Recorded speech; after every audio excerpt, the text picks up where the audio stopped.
Hello everyone, welcome to the channel the UTC ચેનલમાં આપનું હાર્દિક સ્વાગત છે.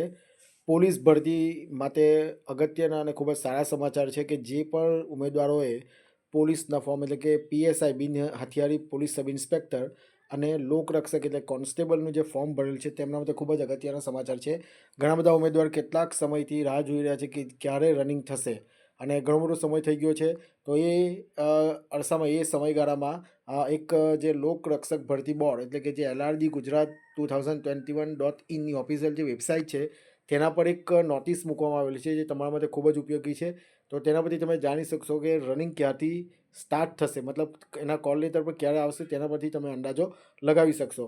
તો જે લોકરક્ષક ભરતી બોર્ડની વેબસાઇટ પર છે જે નોટિસ મૂકવામાં આવેલ છે તારીખ 17/12/2024 રોજ, તો તમે અહીં જોઈ શકો કે જે તારીખ 17/12/2024 રોજ જે નોટિસ આપી છે બિન હથિયારી પોલીસ સબ ઇન્સ્પેક્ટર અને લોકરક્ષક કેડરની ભરતી અંગેની શારીરિક કસોટી બાબત એટલે કે જે રનિંગ થવાની છે તો એના બાબતે અહીં નોટિસ આપવામાં આવેલ છે.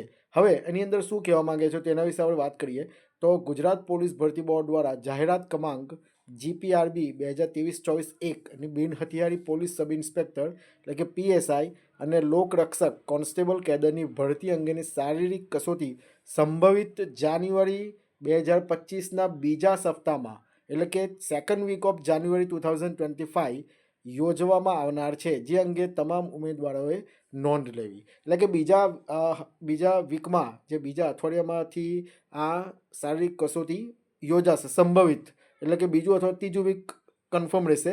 હવે એના કોલ લેટર ડિસેમ્બરના એન્ડિંગમાં અથવા તો જાન્યુઆરીના સ્ટાર્ટિંગમાં ડાઉનલોડ થવાના શરૂ થઈ જશે. તો જે પણ ઉમેદવારોએ પીએસઆઈ અને લોકરક્ષકનું ફોર્મ ભરેલ છે તેમણે રનિંગની પ્રેક્ટિસ સ્ટાર્ટ કરી દેવી. આમ તો ઘણા સમયથી દોડતા જ હશે, પરંતુ જે તારીખ ડિક્લેર નહીં થવાના લીધે કેટલાક ઉમેદવારે રનિંગ બંધ કરી દીધું છે, તો તેઓ ફરીથી પ્રેક્ટિસમાં લાગી જાઓ અને તમારો રનિંગનો ટાઈમ મેળવી લો.